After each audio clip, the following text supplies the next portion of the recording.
Bit of an unusual story out of the Bishop Arts District. It involves a homeowner, a woman, her 2 kids, and this unknown man. And this is a case where things get a little too close for comfort for just about everyone involved. Marvin Hurst takes you through an unforgettable morning in Dallas.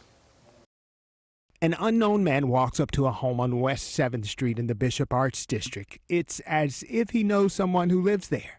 He peeps in through the door and lingers. We were asleep at the time. It's 4:25 in the morning on May 7th. The man starts going through porch plants. Some speculate he was looking for a house key, but no one can confirm that. We're going to continue to blur out his face until investigators can confirm if he's a criminal suspect. No, never seen this guy before.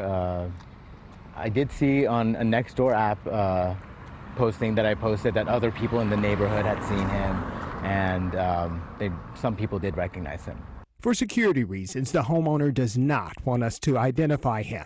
Back on the porch, the unknown man not only goes through the mail, but he also takes it out and takes a seat. According to the homeowner, the man smoked a cigarette and sat there for an hour. By 8 a.m. or so, surveillance video shows the man moving to the rear of the property.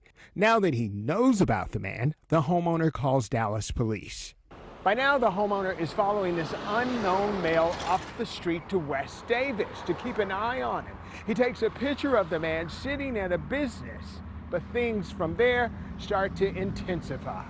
He says the man moved down the street where there was a woman who had a child in a stroller and one beside her.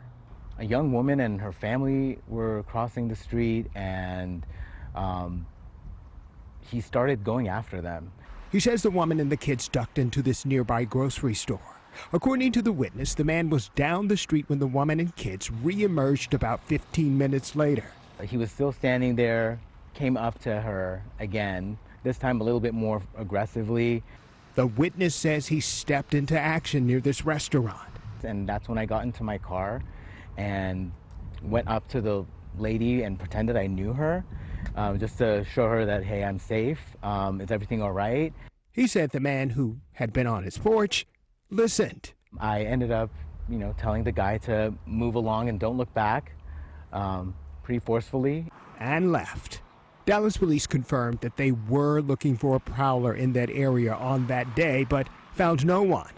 The troublesome presence had disappeared. Something dangerous could have happened to that young woman. I don't even want to think about, what could have happened. Marvin Hurst, CBS News, Texas.